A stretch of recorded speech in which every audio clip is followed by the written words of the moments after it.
함께 신앙 고백하겠습니다. 전능하사 천지를 만드신 하나님 아버지를 내가 믿사오며 그 외아들 우리 주 예수 그리스도를 믿사오니 이는 성령으로 잉태하사 동정녀 마리아에게 나시고 본디오 빌라도에게 고난을 받으사 십자가에 못 박혀 죽으시고 장사한 지 사흘 만에 죽은 자 가운데서 다시 살아나시며 하늘에 오르사 전능하신 하나님 우편에 앉아 계시다가 저리로서 산자와 죽은 자를 심판하러 오시자 성령을 믿사오며 거룩한 공회와 성도가 서로 교통하는 것과 죄를 사하여 주시는 것과 몸이 다시 사는 것과 영원히 사는 것을 믿사옵나이다.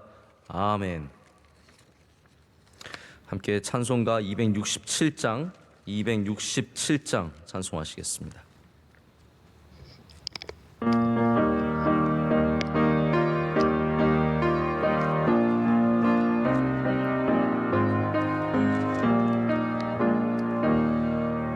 주의 확실한 약속의 말씀 듣고 주만 믿으면 구원을 얻으리라. 할렐루야 할렐루야 내가 예수를 믿어 그의 흘리신 피로 내 죄 씻었네. 할렐루야 할렐루야 내가 예수를 믿어 그의 흘리신 피로 내 죄 씻었네. 나의 갈 길이 험하고 위험하나 항상 예수의 도우심 믿고 가네. 할렐루야 할렐루야 내가 예수를 믿어 그의 흘리신 피로 내 죄 씻었네. 할렐루야 할렐루야 내가 예수를 믿어 그의 흘리신 피로 내 죄 씻었네. 주의 보좌에 천사들 둘러서서 우리 구주를 높이어 찬양하네. 할렐루야 할렐루야 내가 예수를 믿어 그의 흘리신 피로 내 죄 씻었네. 할렐루야 할렐루야 내가 예수를 믿어 그의 흘리신 피로 내 죄 씻. 5절 하겠습니다. 우리 모두 다 그 반열 뒤따르며 함께 즐거운 찬송을 부르리라. 할렐루야 할렐루야 내가 예수를 믿어 그의 흘리신 피로 내 죄 씻었네. 할렐루야 할렐루야 내가 예수를 믿어 그의 흘리신 피로 내 죄 씻었네. 아멘. 하나님 말씀 함께 보시겠습니다. 요한복음 20장 30절과 31절 두 절의 말씀입니다. 요한복음 20장 30절과 31절 두 절의 말씀을 저와 여러분께서 합독하시겠습니다. 하나님의 말씀입니다. 예수께서 제자들 앞에서 이 책에 기록되지 아니한 다른 표적도 많이 행하셨으나 오직 이것을 기록함은 너희로 예수께서 하나님의 아들 그리스도이심을 믿게 하려 함이요 또 너희로 믿고 그 이름을 힘입어 생명을 얻게 하려 함이니라. 아멘. 오늘 요한복음의 목적이라는 제목으로 하나님 말씀을 잠시 전하도록 하겠습니다. 모든 것들이 다 목적을 갖고 있다는 것은 세상이 우연이 아니라는 사실과 굉장히 중요하게 맞닿아 있습니다. 그러니까 세상이 우연이라면 어쩌면 목적이 필요 없을 겁니다. 그러나 세상은 하나님의 뜻 가운데 창조가 되었고 그렇기 때문에 모든 것들은 다 목적을 갖고 있습니다. 물건들도 그렇습니다. 심지어 사람이 만든 물건들도 다 목적을 갖고 있는데요. 제가 유물 발굴을 해봤을 때 경험을 생각해 보면 굉장히 하찮게 보이던 모든 것들도 목적이 있었다는 것을 제가 발굴하면서 깨닫게 되었습니다. 그릇도 아궁이도 이제 다 나오는 모든 것들이 벽돌도 뭐 장식품들도 다 목적을 갖고 있었습니다. 때로는 물론 이거 왜 있는지 모르겠다라고 생각하는 것들이 있습니다. 유물뿐만이 아니라 우리 삶 속에서도 있죠. 근데 그런 건 또 살아보니까 다 나름대로 이유가 있습니다. 어떤 것들은 예술이라고 부릅니다. 우리가 목적을 모르지만 예술의 목적을 갖고 그 물건들이 존재를 합니다. 아니 물론 쓰레기도 있습니다. 하지만 요즘에는 쓰레기도 목적을 갖고 있는 걸 여러분께서 아실 겁니다. 쓰레기도 목적을 갖고 있기 때문에 다시 리사이클, 우리가 재생하고 다시 만들어서 그 쓰레기를 통해서 새로운 물건들을 만들어냅니다. 그래서 쓰레기도 이제는 다 목적이 있습니다. 이제는 이 세상에 목적 없는 것들이 점점 없어지고 있습니다. 근데 사람들만이 이상하게 나는 나의 삶에 목적이 없다라고 생각하시는 분들이 많이 있는 것 같습니다. 그냥 나는 어쩌다 태어났고 이렇게 그냥 살다가 가는가 보다라는 생각을 많이 갖고 있습니다. 뭐 집에서 살림만 하고 있기 때문에 내가 별다른 의미를 이 땅 가운데 행하고 있지 않기 때문에 나에게 내가 중요한 결정을 내리지 않기 때문에 이런 하나님이 주신 귀한 목적들에 대해서는 굉장히 시큰둥한 반응을 보이는 분들이 많이 있습니다. 아니 하나님과 우리와의 관계만 생각해도 우리가 창조받은 목적이 있음을 압니다. 하나님은 우리와 교제하시기 위해서 우리를 창조하셨고 우리를 통해서 하나님의 뜻을 이루시기 위해서 우리를 이 땅 가운데 보내셨습니다. 할렐루야. 그렇기 때문에 한 사람도 이 땅 가운데 목적 없이 왔다가 그냥 가는 사람은 없습니다. 예수님께서 이 땅 가운데 오셨을 때 우리를 구하시기 위해서, 우리를 구원하시기 위해서 오셨다는 이 목적을 우리가 바로 알지 않으면 또한 우리는 때로는 예수님께서 나의 구원을 위해 존재하시는 분이 아니라 그냥 내가 잘 되게 하기 위해서 존재하시는 분으로 착각하기도 쉽습니다. 여러분 물론 우리는 예수님의 사랑을 받고 하나님의 좋으신 선하신 뜻 안에서 선하고 좋은 일들을 이룹니다. 하지만 하나님의 단순한 목적이 그냥 우리를 장군시키기 위해서, 높은 자리에 올리기 위해서, 어떤 학교에 입학시키기 위해서 우리를 이 땅 가운데 보내신 것만은 아니라는 겁니다. 예수님께서 오늘 말씀에도 나타나듯이 이 땅 가운데 오신 이유는, 또한 이 요한복음이 적힌 이유는 우리를 구원하시기 위해서, 그리고 우리에게 참 생명을 주시기 위해서 오신 줄로 믿습니다. 그래서 하나님께서 만드신 창조물들은 하나님이 만드신 이 세상을 위해서 목적을 갖고 움직입니다.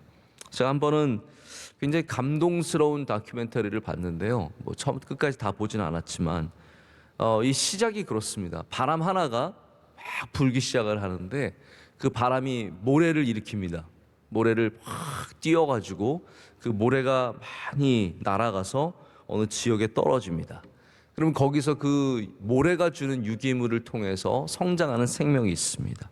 그 가운데 또 바람이 생겨나고 그 성장한 씨앗들이 흘러가서 그 풀을 또 씨앗을 내서 뭐 열매를 맺고, 그러다가 또 그것이 막 흘러가가지고 또 먼 곳으로 가서 거기서 또 바람을 일으키고, 거기서 일어난 바람이 또 흘러가서 아마존의 비를 일으키고, 그 비가 또 흘러가서 어떻게 되고, 이래서 온 세상이 하나님의 뜻 안에서 하나로 엮여 있는 모습을 보면서 제가 굉장한 감동을 받은 적이 있습니다. 여러분 그렇습니다. 바람 하나도 헛되지 아니하고요. 할렐루야. 모래바람조차도 우리가 생각하기에 저게 왜 있나 우리한테 불편하고 어려운 것조차도 하나님께서 이 땅을 이루어 가시는데 반드시 필요한 목적을 갖고 있다는 것을 우리는 자연에서도 발견하게 됩니다. 여러분 만약에 하나님께서 우리를 향한 목적이 없으시다면요, 여러분 한 명 한 명을 향한 목적이 없으시다면 모든 인생의 것들은, 하나님이 하시는 일들은 임기응변에 지나지 않습니다. 그냥 그렇게 생각해서 하는 거죠. 그런 느낌이니까 하는 겁니다. 여러분 때로 우리가 감정과 느낌과 그런 생각이 있지만 그런 일들로 행하지 아니하고 마음을 갖고 생각을 하고 멀리 내다보고 하는 일들이 있습니다. 그런 것들을 우리가 목적 때문에 그렇게 한다라고 얘기를 하죠. 바로 하나님께서 행하시는 일들, 우리 인생은 하루도 다음 날도 내다볼 수 없지만 하나님께서는 우리를 다 향하신 목적이 있으시기 때문에 그 가운데 행하시는 모든 일들이 임기응변이 아니라 뜻 가운데 행하시는 일인 줄로 믿습니다. 여러분, 사람이 얼마나 몇 시간 앞도 내다볼 수 없는 존재입니까? 여러분, 우리가 미래를 한 치 앞도 볼 수 없다는 존재임은 매일매일 드러납니다. 우리의 상황 속에서, 우리의 현실 속에서 우리가 앞을 내다볼 수 있는 존재가 아니라 그냥 이 시간을 살아가는 존재라는 것을 우리는 금방금방 깨닫게 됩니다. 그렇기 때문에 우리는 자꾸 우리를 향한 목적을 갖고 계신 하나님을 의지해야 합니다. 그 멀리 내다보시는, 우리의 인생을 꿰뚫어 보시는 하나님을 바라보고 또 우리를 향하신 그 귀한 뜻을 우리도 함께 귀하게 여기며 살아갈 때 우리는 목적을 되찾고 그 가운데 하나님께 영광을 올려드리게 될 줄로 믿습니다. 그래서 목적은 그냥 비전을 가져라 정도의 구호는 아닌 것 같습니다. 목적을 갖는 것은요, 바로 우리 삶의 가치를 깨닫게 해주는 굉장히 중요한 원동력이 될 수 있습니다. 우리 삶의 가치가 있다라는 것, 하나님께서 우리를 버리시는 존재로 여기지 아니하신다는 것. 여러분, 우리 성경 말씀을 보면 끊임없이 나오는 주제가 뭐냐면 하나님 우리를 버리시지 아니하신다라는 겁니다. 그래서 저희가 로마서도 보면 가장 큰 저주가 뭐냐면 버림받는 거예요. 버림받는 것. 아이로서 가장 큰 아픔이 사실은 버림받는 거 아니겠습니까? 우리 하나님의 자녀된 우리로서도 있을 수 없는 일이 바로 하나님께 버림받는 것인데, 하나님께서 왜 우리를 버리지 아니하시냐면 물론 사랑이 있으셔서 그렇기도 하지만 하나님께서 우리를 향하신 목적을 거두지 아니하시기 때문입니다.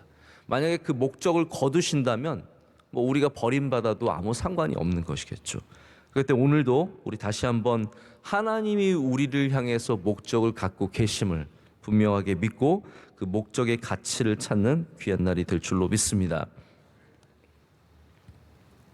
제가 2세대 목회자라서 그런지 몰라도 저는 막 큰 비전 막 그런 거를 그렇게 크게 중점을 두고 살지는 않았던 것 같습니다. 제 목회에, 저의 신앙에 중점이 막 꿈을 더 크게 꾸면 된다 뭐 이런 것보다는 오늘을 어떻게 믿음의 삶을 우리가 살아갈 수 있을까, 우리가 오늘도 어떻게 거룩한 삶을 살아갈 수 있을까, 이런 거에 조금 더 많은 중점을 두고 목회관을 가졌던 것 같습니다.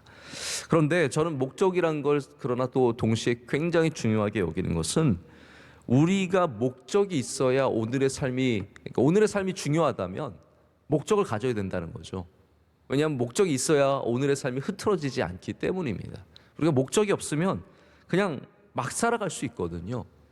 목적이 있어야 삶이 건강합니다. 할렐루야. 목적을 다시 되찾아야 오늘을 하나님이 기뻐하시는 삶, 아름다운 삶을 살 수 있다는 것이죠.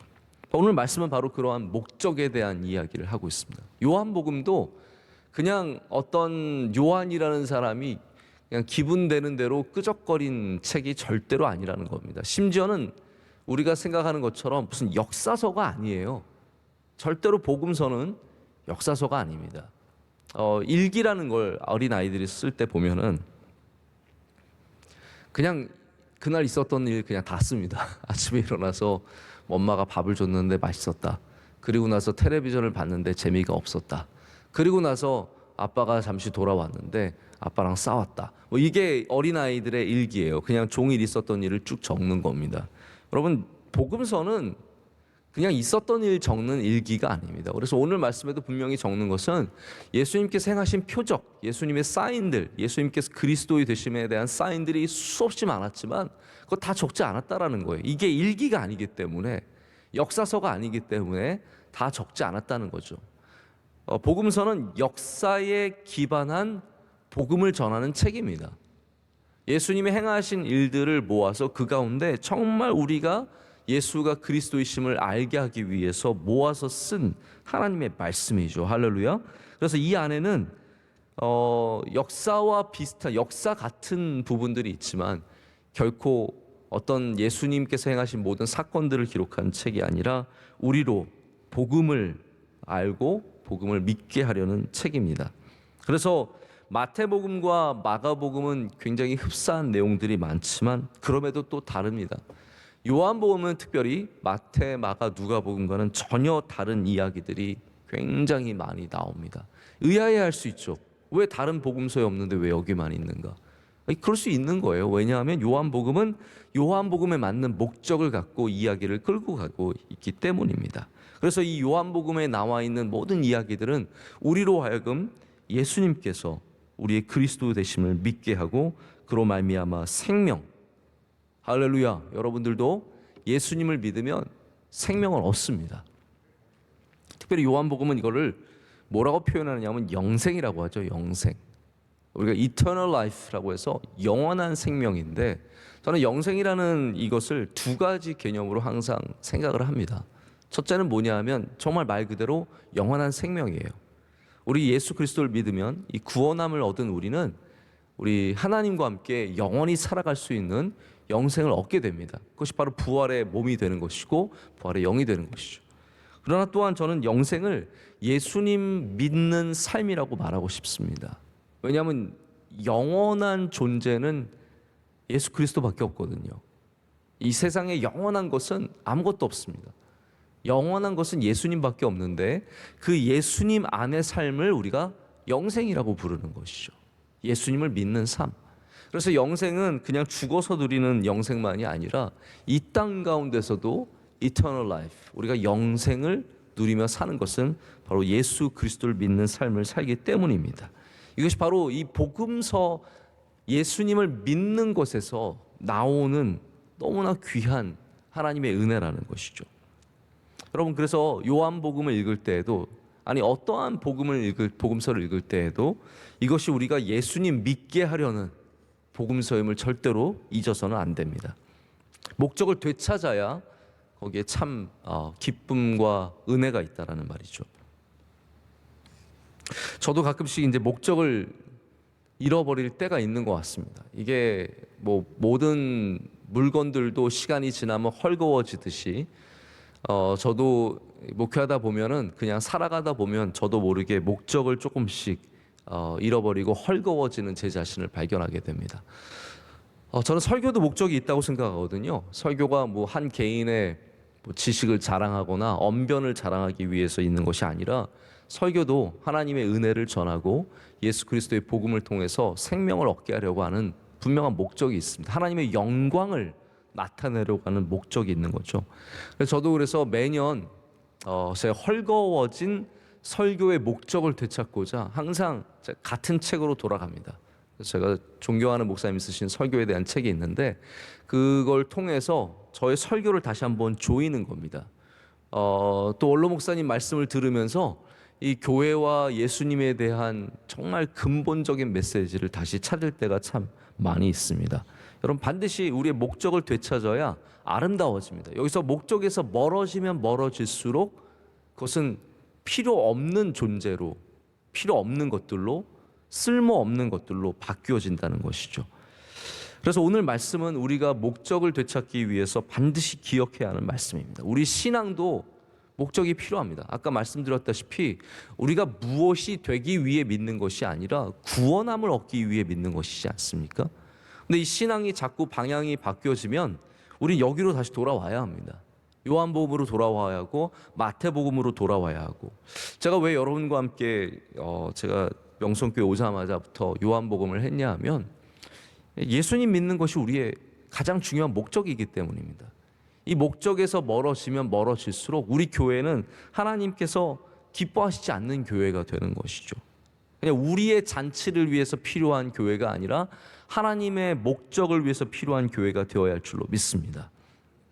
그래서 성경이 다 귀하지만 예수님의 말씀과 행적이 남아있는 이 복음서로 돌아와야 우리의 믿음이 잘못 흘러가지 않습니다.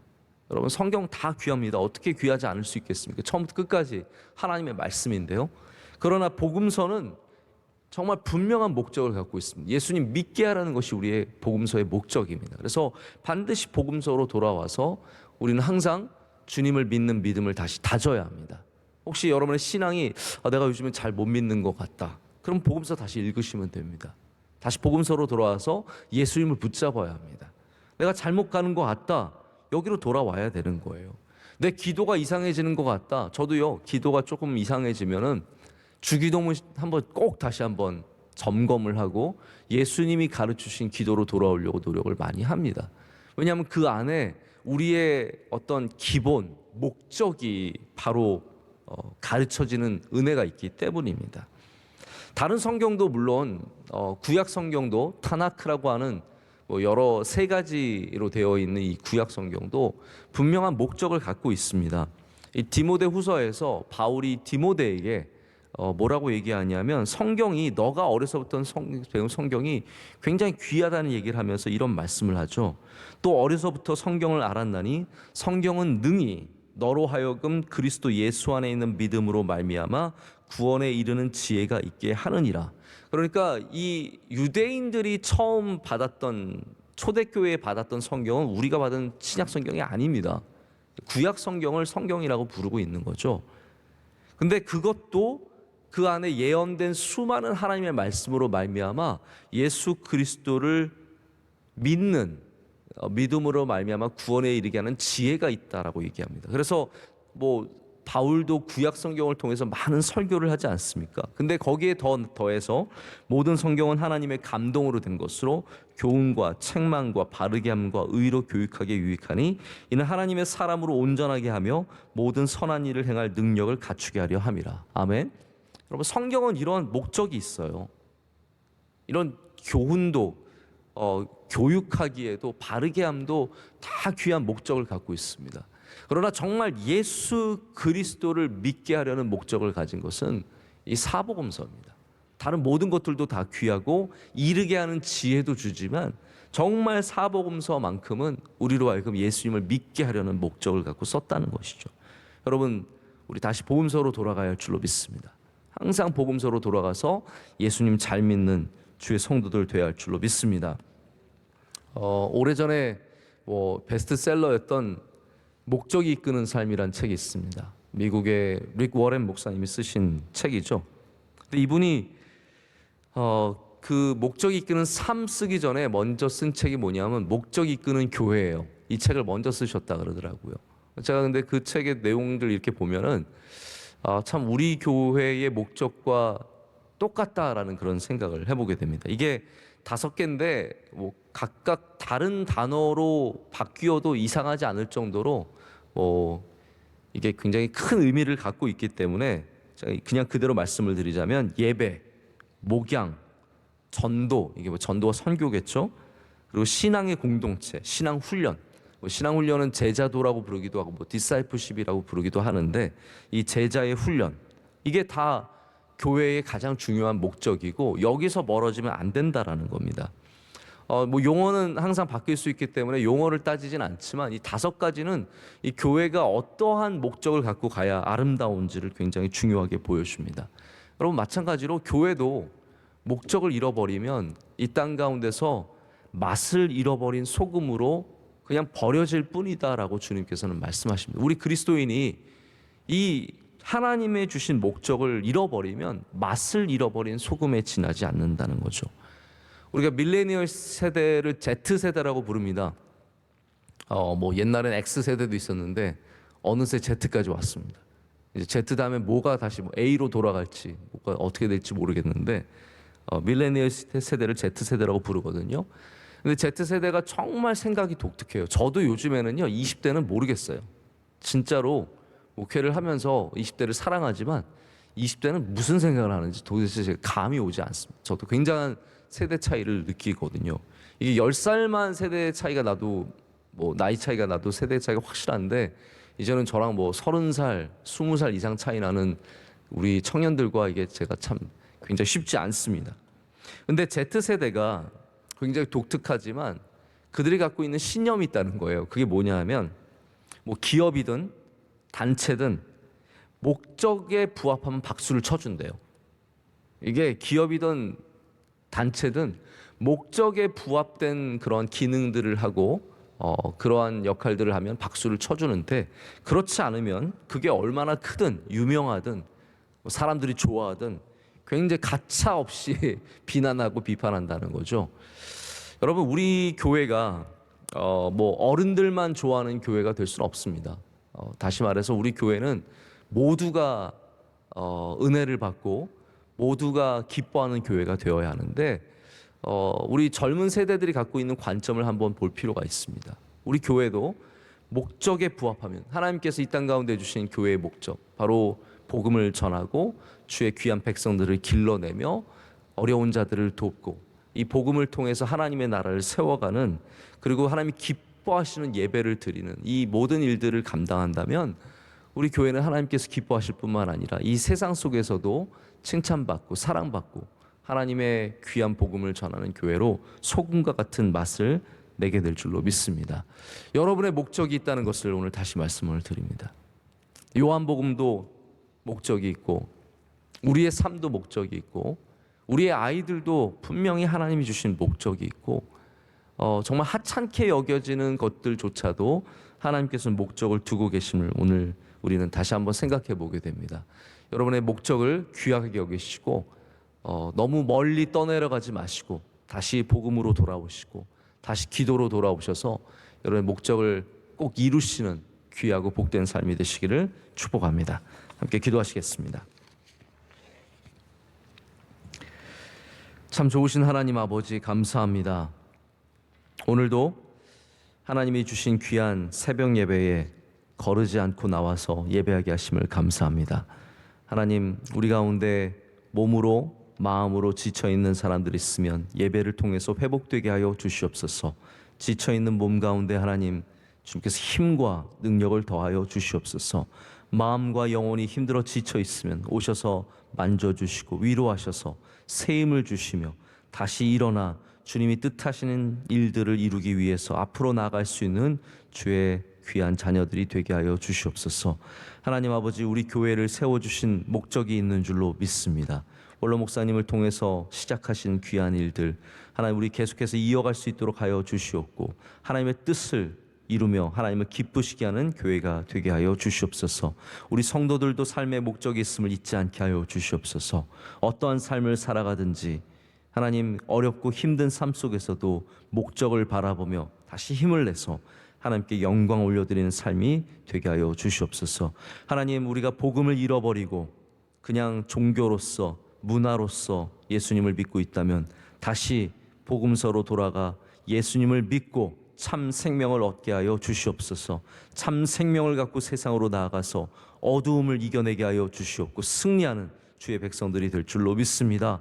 하나님, 모든 선교지와 우리 행하는 일들 가운데 주님 기름 부어 주시옵소서. 하나님의 영광이 나타나게 하여 주시옵소서. 원로 목사님 강건하게 하여 주시오며 우리 모든 교육자들과 당회원들과 권사님들과 집사님들과 또한 속한 모든 가정들마다 하나님의 은혜가 넘치게 하여 주시옵소서. 새벽 예배를 섬기는 주님의 모든 귀한 종들에게 은혜를 내려 주시옵소서. 오늘도 승리한 하루가 될 줄로 믿습니다. 안전하게 오가게 하여 주시오며 온종일 주님의 말씀을 붙잡고 살게 하여 주시옵소서.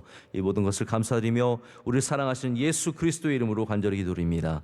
아멘. 하늘에 계신 우리 아버지여, 이름이 거룩히 여김을 받으시오며 나라의 마옵시며 뜻이 하늘에서 이루어진 것 같이 땅에서도 이루어지이다. 오늘날 우리에게 일용할 양식을 주옵시고 우리가 우리에게 죄 지은 자를 사하여 준 것 같이 우리의 죄를 사하여 주옵시고 우리를 시험에 들게 하지 마옵시고 다만 악에서 구하옵소서. 대개 나라와 권세와 영광이 아버지께 영원히 있사옵나이다. 아멘.